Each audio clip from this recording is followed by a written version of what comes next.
নমস্কার বন্ধুরা, আপনারা সবাই দেখছেন সরকারি সংবাদ ইউটিউব চ্যানেল। বন্ধুরা, যদি আপনারা গরিব ও খেটে খাওয়া মানুষদের মধ্যে একজন হয়ে থাকেন এবং এখনও পর্যন্ত যদি টিনের ঘর বা কাঁচা ঘরে যদি বসবাস করে থাকেন, তাহলে কিন্তু অবশ্যই এই ভিডিওটিকে ধৈর্য সহকারে একদম প্রথম থেকে শেষ পর্যন্ত দেখবেন।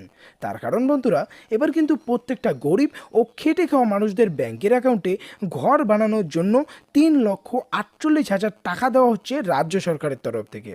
আপনাদের মধ্যে হয়তো অনেকেই প্রধানমন্ত্রী আবাস যোজনার আওতায় ঘর পেয়েছেন, কিন্তু এবারের ঘরটা কিন্তু আপনারা রাজ্য সরকার বা মমতা সরকারের তরফ থেকে পেয়ে যাবেন। রাজ্য ইস্তেহার ও ভোটের আগে বিভিন্ন মিটিং মিছিল ও সবাই গিয়ে মমতা বন্দ্যোপাধ্যায় যেই সমস্ত প্রতিশ্রুতির কথা দিয়েছেন সেগুলো কিন্তু ইতিমধ্যেই পূর্ণ করার কাজও শুরু করে দিয়েছেন। আর ঠিক সেইভাবেই কিন্তু বাংলা বাড়ি প্রকল্প নামে এই নতুন প্রকল্পটি মমতা বন্দ্যোপাধ্যায় শুরু করে দেন। তো আসুন এবার দেখে নেওয়া যাক যে কিভাবে এই 3,48,000 টাকা আপনারা আপনাদের ব্যাংক অ্যাকাউন্টে নিতে পারবেন।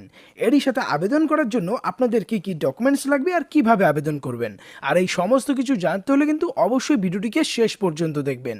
তো এখানে দেখুন, হেডলাইনে বড় বড় করে বলা হয়েছে যে বাড়ি তৈরি করার জন্য 3,48,000 টাকা দিচ্ছেন মুখ্যমন্ত্রী মমতা বন্দ্যোপাধ্যায়। রাজ্য সরকারের উদ্যোগে গরিবদের জন্য বাংলার বাড়ি প্রকল্প। এই প্রকল্পে আবেদন করতে গেলে কি কি ডকুমেন্টস লাগবে, কারা কারা আবেদন করতে পারবে, সবটাই এখানে বলে দেওয়া হয়েছে। তবে তার আগে যদি আপনারাও ঘর বাড়ি বানানোর জন্য এই 3,48,000 টাকা আপনাদের ব্যাংক অ্যাকাউন্টে পেতে চান, তাহলে কিন্তু সবার প্রথমেই এই ভিডিওটিকে একটি লাইক করে দেবেন। এরই সঙ্গে লাল রঙের সাবস্ক্রাইব বাটনে ক্লিক করে বেল নোটিফিকেশনটা অল করে দেবেন। তো এখানে দেখুন, প্রথমেই বলা হয় যে রাজ্যের একজন মানুষকেও যাতে খোলা আকাশের নিচে রাত কাটাতে না হয়, সেই জন্যই মুখ্যমন্ত্রী বাংলার বাড়ি প্রকল্প চালু করেছে সারা রাজ্য জুড়ে।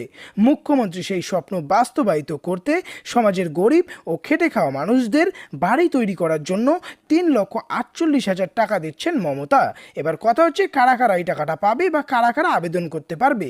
তো এখানে দেখুন, প্রথমেই যেটা বলা হয়েছে, যেই পরিবারের কর্ত্রী মহিলা অথবা অন্যভাবে সক্ষম কোনো প্রতিবন্ধী ব্যক্তি এবং যারা অর্থনৈতিকভাবে দুর্বল ও মাসে 10,000 টাকার মধ্যে আয়, তারা এই নতুন প্রকল্পের সুবিধা নিতে পাবেন। তপশিলি জাতি, উপজাতি, সংখ্যালঘু সম্প্রদায় ও জেনারেল মানুষরা মোট জনসংখ্যার আনুপাতিক ভাগ হারে এই প্রকল্প থেকে সুবিধা পাবেন। তো এবার কথা হচ্ছে কিভাবে এই টাকাটা দেওয়া হবে। তো প্রথমে যেটা বলা হচ্ছে, প্রথম ধাপে আপনাকে 1,00,000 টাকা লিন্টন হিসেবে ঢালাই করার জন্য দেওয়া হবে।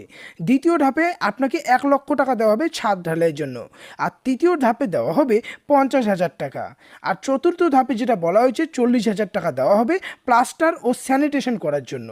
আর তারপরে যেটা বলা হয়েছে যে অবশিষ্ট 54,000 পাওয়ার আগে ঘরে বিদ্যুৎ সংযোগ ও অন্যান্য কাজ সম্পূর্ণ করতে হবে। এবার কথা হচ্ছে এই প্রকল্পের কোথায় ফর্ম পাবেন আর কোথায় গিয়ে জমা করবেন। এটার জন্য আপনার যোগাযোগ করতে হবে স্থানীয় পৌরসভা বা এসডিও বা বিডিও অফিস। সেখানে গিয়েই আপনারা এই বাংলার বাড়ি প্রকল্পের ফর্ম পেয়ে যাবেন। সেখানেই ফর্ম ফিল আপ করে আপনার জমা করতে হবে।